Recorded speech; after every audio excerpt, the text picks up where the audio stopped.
जय श्री कृष्णा दोस्तों। रामायण का हिंदू धर्म में बेहद ही पवित्र और अहम महत्व है। रामायण की जो रचना की थी वो ऋषि वाल्मीकि द्वारा की गई थी। इसके अन्य संस्करण भी जैसे तुलसीदास ने और संत एकनाथ आदि ने लिखे हैं। आज हम लोग भगवान श्री राम के बारे में कुछ रोचक तथ्य जानने जा रहे हैं, तो चलिए शुरू करते हैं। भगवान श्री राम भगवान विष्णु के 7वें अवतार थे। भगवान विष्णु का 394वां नाम भगवान श्री राम था। भगवान श्री राम का जन्म त्रेता युग में चैत मास की नवमी को हुआ था। चैत मास हिंदू पंचांग का प्रथम महीना होता है और कहा जाता है कि हिंदू नववर्ष की शुरुआत चैत मास से ही होती है। राजा दशरथ की 4 पुत्र और 1 पुत्री भी थीं, जिनका नाम शांता था। मतलब भगवान श्री राम के एक बहन भी थी और उनका नाम शांता था। लेकिन शांता के पैदा होते ही उन्हें अंग देश के राजा रोमपद ने गोद ले लिया था। भगवान श्री राम, जैसा कि हमें पता है, भगवान विष्णु का अवतार थे। तो उनके छोटे भाई लक्ष्मण वो शेषनाग का अवतार थे, भरत सुदर्शन चक्र का अवतार थे और शत्रुघ्न शंख शैल का अवतार थे। भगवान श्री राम का जो नामकरण संस्कार किया था वो रघुवंशियों के गुरु महर्षि वशिष्ठ ने किया था। महर्षि वशिष्ठ के अनुसार राम 2 शब्द बीजाक्षरों से मिलकर बना है, जिसमें से एक अग्नि बीज और दूसरा अमृत बीज है। ये अक्षर दिमाग, शरीर और आत्मा को शक्ति प्रदान करते हैं। भगवान श्री राम और माता सीता के स्वयंवर में भगवान श्री राम ने जिस धनुष को तोड़ा था वह भगवान शिव का धनुष था और उस धनुष का नाम पिनाक था। पिनाक धनुष को कोई व्यक्ति नहीं उठा सकता था, परंतु भगवान श्री राम विष्णु का अवतार थे, इसीलिए भगवान श्री राम ने उस धनुष को उठाया और उसको तोड़ा भी था। भगवान श्री राम ने वनवास से पहले अपने चरण स्पर्श कराकर जिस शिला को स्त्री बनाया था उस स्त्री का नाम अहिल्या था, जो कि गौतम ऋषि की पत्नी थी। भगवान श्री राम ने, सीता माता ने और लक्ष्मण ने अपने वनवास का ज्यादातर समय 10 वर्ष दंडकारण्य नामक वन में पूरा किया था, जो कि अब छत्तीसगढ़, उड़ीसा, महाराष्ट्र और आंध्र प्रदेश तक फैला हुआ है। सीता हरण करते हुए जब रावण सीता माता को लंका ले जा रहा था, तब जटायु नामक गिद्ध ने रावण को रोकने का प्रयास किया था। रामायण के अनुसार जटायु के पिता अरुण हैं। ये अरुण ही भगवान सूर्य देव के रथ के सारथी हैं। रामायण के अनुसार भगवान हनुमान लंका में 3 बार गए थे।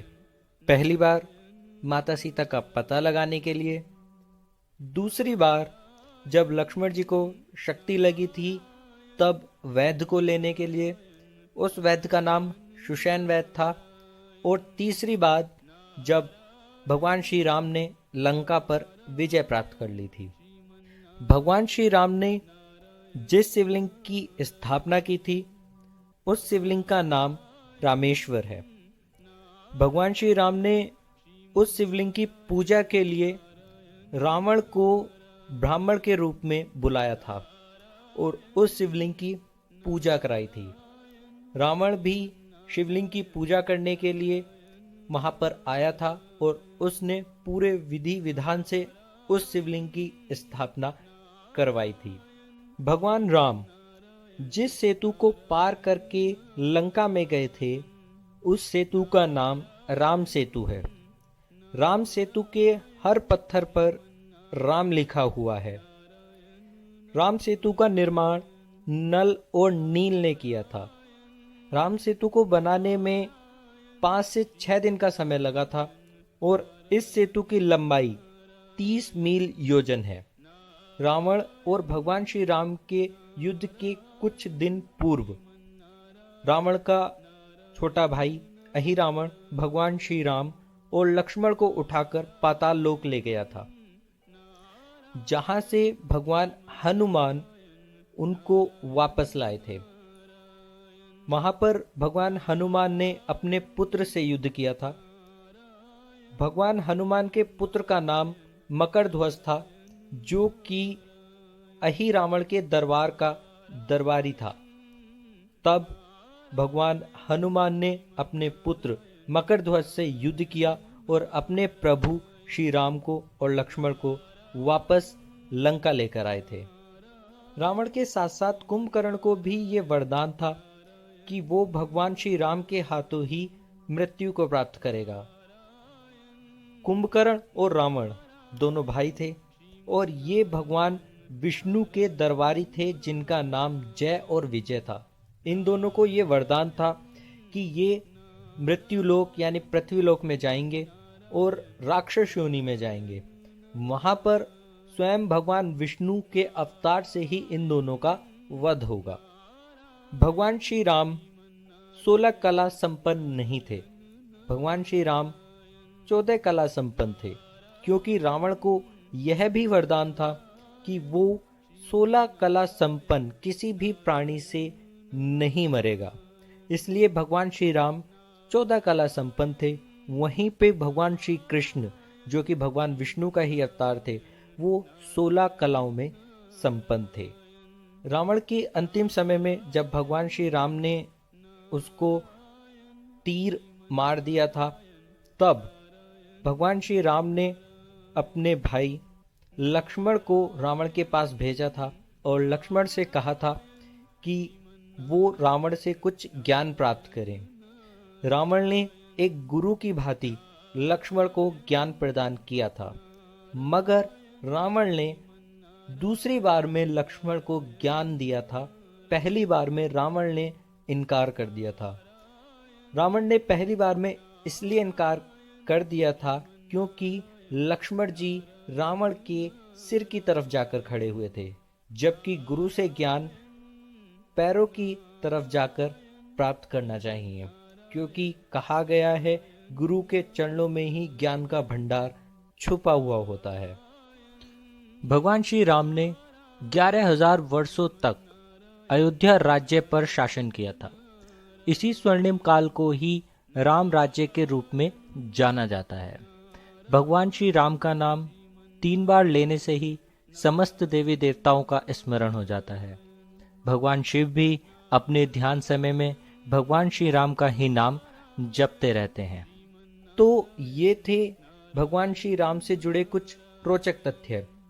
वहीं मैं आप लोगों को रामायण से जुड़ा एक रोचक तथ्य बताना चाहूँगा कि गायत्री मंत्र में 24 अक्षर होते हैं और वाल्मीकि रामायण में 24,000 श्लोक हैं। रामायण के हर 1,000 श्लोक के बाद आने वाले पहले अक्षर से गायत्री मंत्र बनता है। यह मंत्र इस पवित्र महाकाव्य का सार है। तो ये थे रामायण से और भगवान श्री राम से जुड़े कुछ रोचक तथ्य। अगर आप लोगों को पसंद आए हों तो प्लीज़ वीडियो को लाइक करें, सब्सक्राइब करें, ताकि जिनको ना पता हो उनको भी पता चल जाए। और बने रहिए हमारे साथ ऐसे ही रोचक तथ्य जानने के लिए। मिलते हैं आप लोगों से अपनी अगली वीडियो में। तब तक के लिए धन्यवाद।